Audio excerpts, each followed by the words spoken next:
قال رسول الله صلى الله عليه وسلم رحم الله رجلا سمعا إذا باع وإذا اشترى وإذا اقتضى. صحيح البخاري.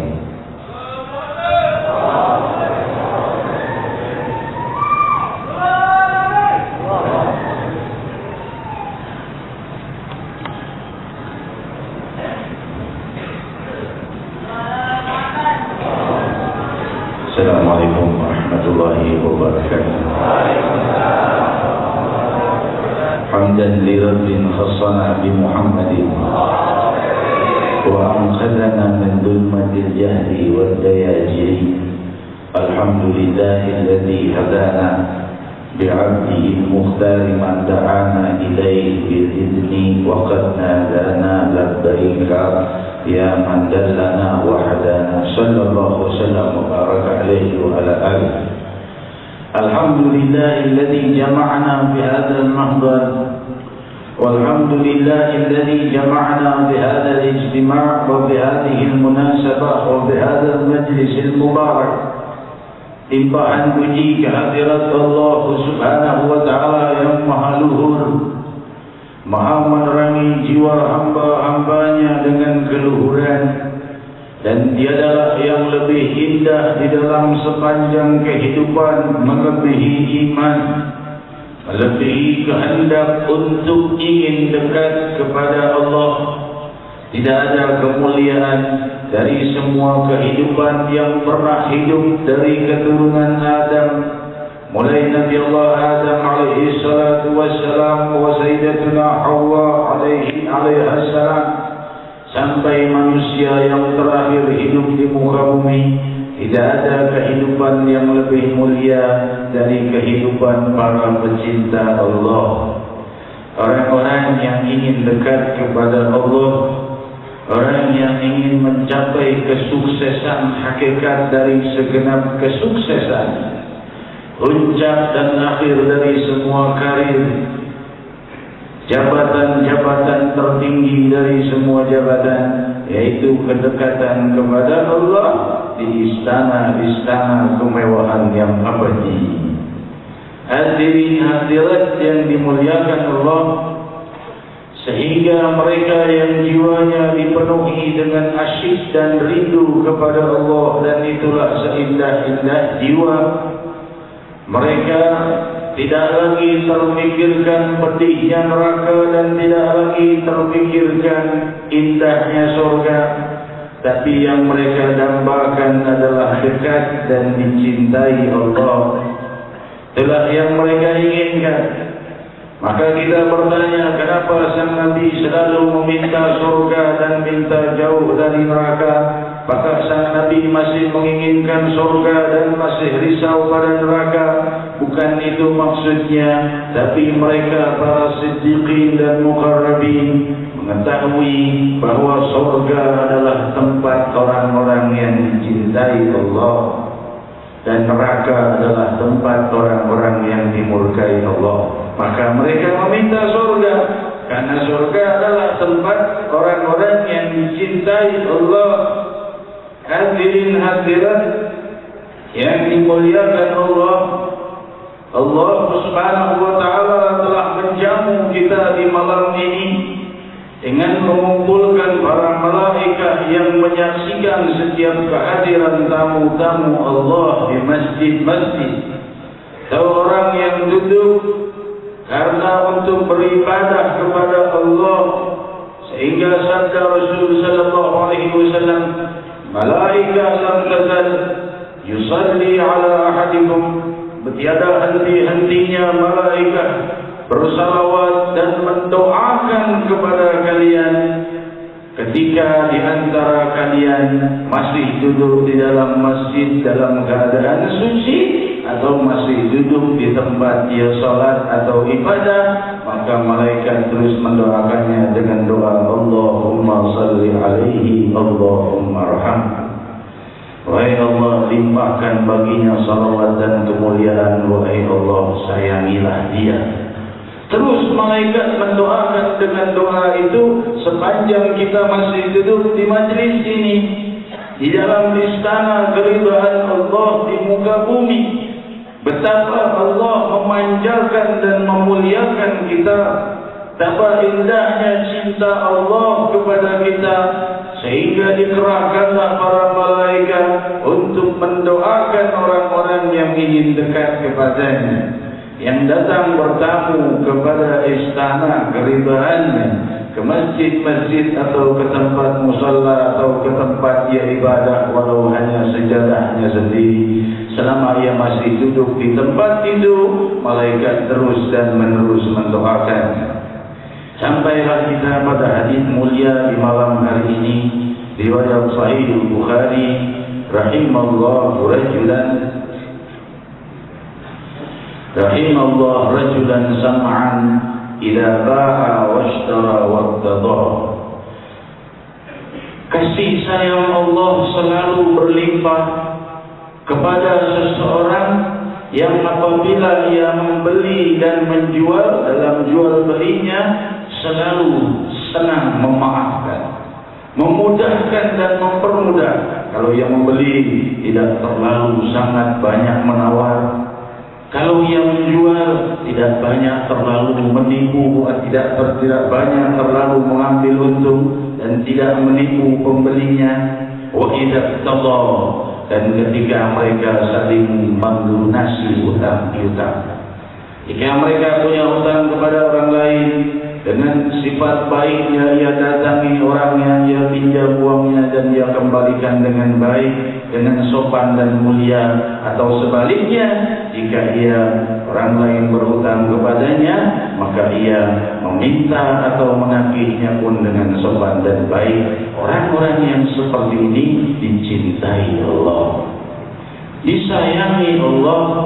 Allah Subhanahu wa taala telah berfirman, wailul lil mutaffifin alladzina idza kalu 'alan nasi yastawfun wa idza kaluhum aw wazanuhum yukhsirun ala yadhunnu ulaika annahum mab'uthun li yawmin 'azim yawma yaqumun nas li rabbil 'alamin.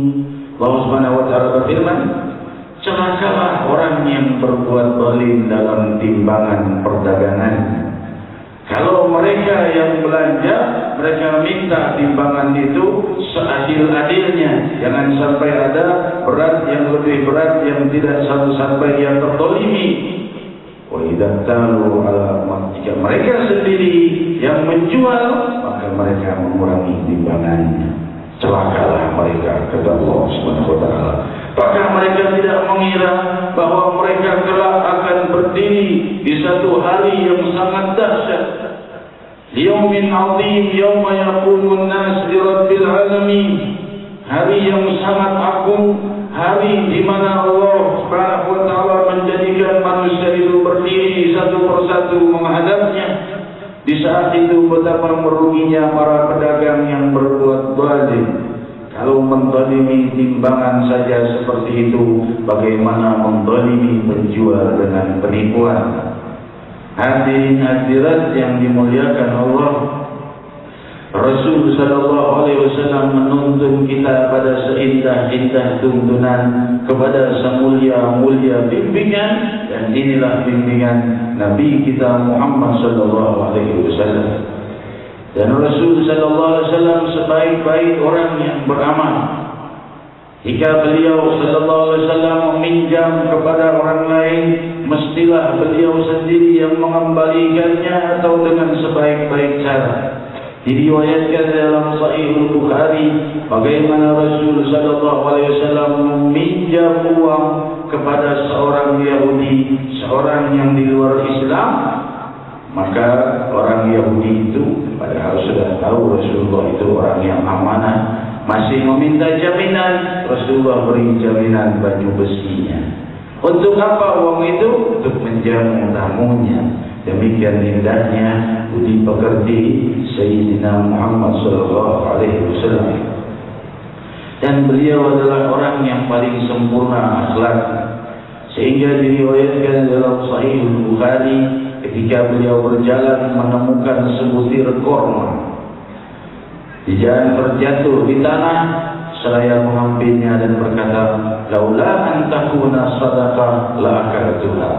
Kalau bukan takut karena ini kurma sedekah, karena sedekah tidak boleh dimakan oleh Rasul, oleh muslimin lainnya. Kalau karena bukan takut kurma ini kurma sedekah, aku akan memakannya, kata sang Nabi, dari menghargai rizki yang ada di muka bumi yang asal muasalnya dari Allah. Ini hukumnya luqatah. Luqatah adalah temuan barang yang tidak berharga. Jadi kalau kita menemukan barang yang tidak ada harganya, boleh diambil. Tapi kalau barang yang berharga, tidak boleh diambil. Waktu penantian adalah 1 tahun. Kalau barang itu barang berharga, diambil, dipegang saja, dicari orang pemiliknya, atau diumumkan selama 1 tahun. Kalau 1 tahun tidak datang juga pemiliknya, boleh dipakai. Tapi kalau pemiliknya datang, harus dikembalikan atau diganti dengan uang. Demikian hadirin hadirat barang temuan. Ini kita keluar dari pembicaraan ini, sudah sangat banyak laporan bahwa para pencopet selalu ikut hadir di majelis ini. Subhanallah. Orang datang untuk niat berbuat baik, kamu datang niat untuk menzalimi orang yang berbuat baik.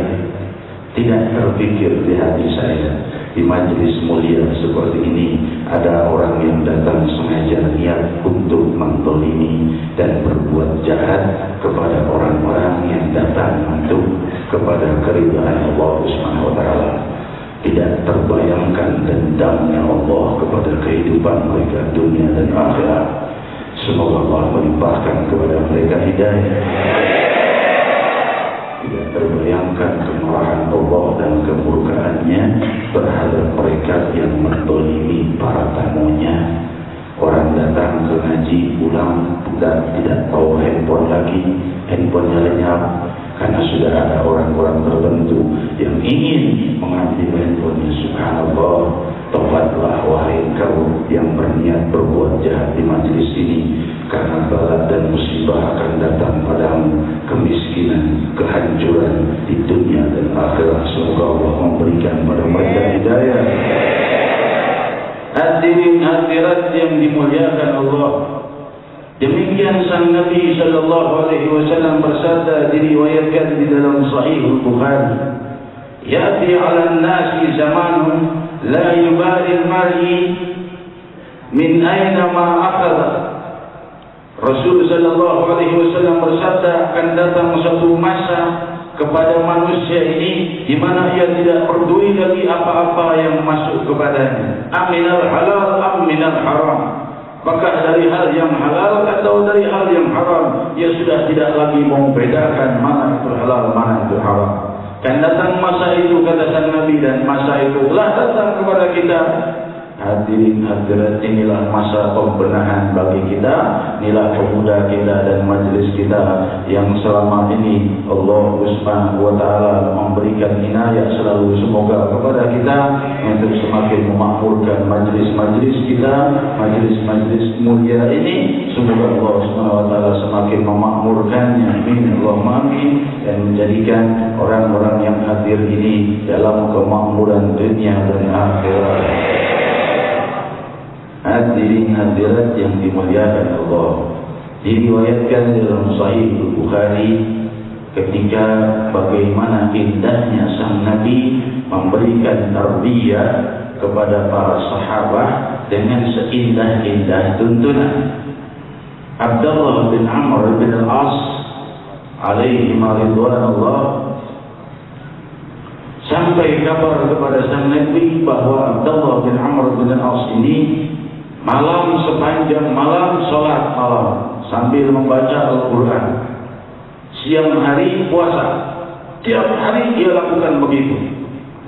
Maka Rasul memanggil, apakah engkau betul di malam hari berapa banyak kau membaca Al-Quran? Dia berkata, aku khatam Al-Quran setiap malam ya Rasulullah. setiap malam khatam Al-Quran. Lalu siang hari aku puasa setiap hari ya Rasulullah. Rasul berkata, la taf'al, jangan kau perbuat. Bacalah Al-Quran 1 bulan sekali khatam, 1 hari 1 juz. Itu yang terbaik, yang paling sunnah. Untuk kita, orang-orang yang punya kesibukan dan lain sebagainya, disunnahkan untuk membaca 1 juz 1 hari jika mampu. Rasul mengajari demikian. 1 bulan sekali khatam Al-Quran, dan berpuasalah 3 hari setiap bulannya. Maka Abdullah bin Amr bin As berkata, ya Rasulullah, inni utiku aktar min dzalik, aku mampu lebih dari itu ya Rasulullah.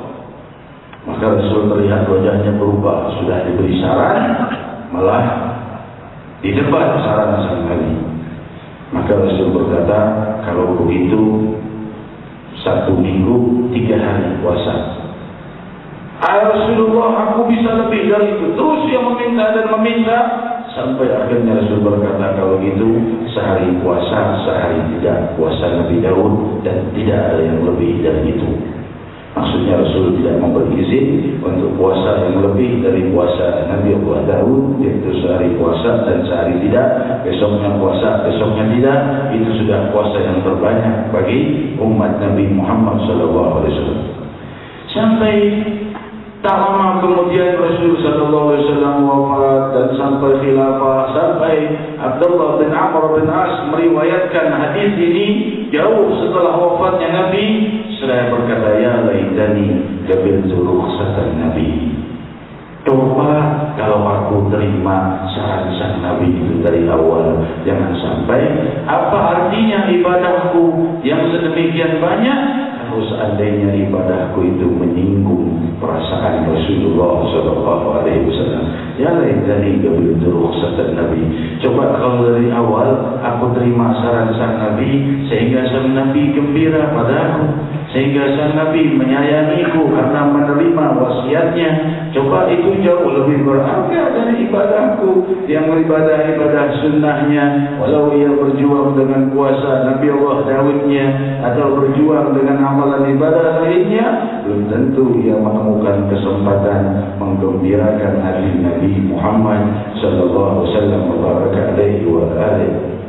Hadirin hadirat yang dimuliakan Allah, semoga Allah Subhanahu wa taala melimpahkan rahmat dan keberkahan dalam perkumpulan ini. Saya tidak panjang lebar menyampaikan tausiah, mengingat Habib Abbas bin Muhammad bin Salim bin Habib, semoga limpahan rahmat dan keberkahan kepada beliau.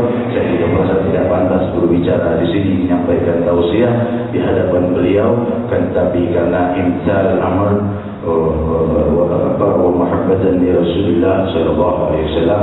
Semoga Allah Subhanahu wa taala mengangkat derajat kita sendiri, semoga Allah memuliakan hari-hari kita, mengangkat derajat kita, menyingkirkan segala kesulitan kita, dan menjauhkan kita dari musuh-musuh kita. Rabbi lindungi kami dari segala kemungkaran, Rabbi lindungi kami dari segala dosa, Rabbi lindungi kami dari segala kesulitan, Rabbi lindungi kami dari segala musibah, Rabbi lindungi kami dari segala kejahatan, Rabbi lindungi kami dari segala kemungkaran. Ya Rahman ya Rahim ya Dzal Jalali wal Ikram.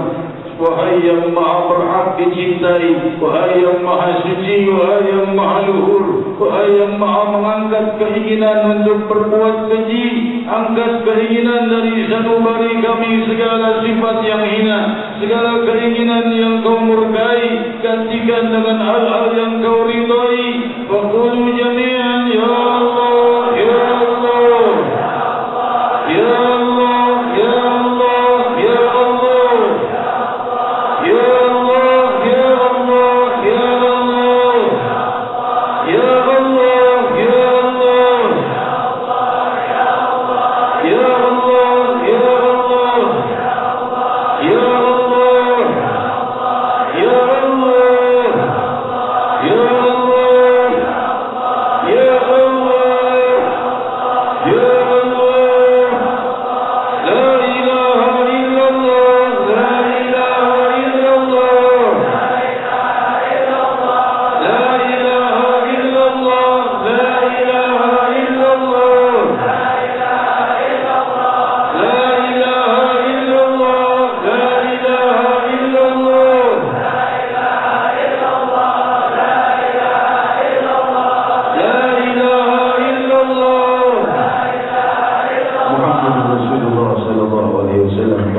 الحق عليها نحيا ولها نموت ولها نبعث إن شاء الله تعالى من الآمنين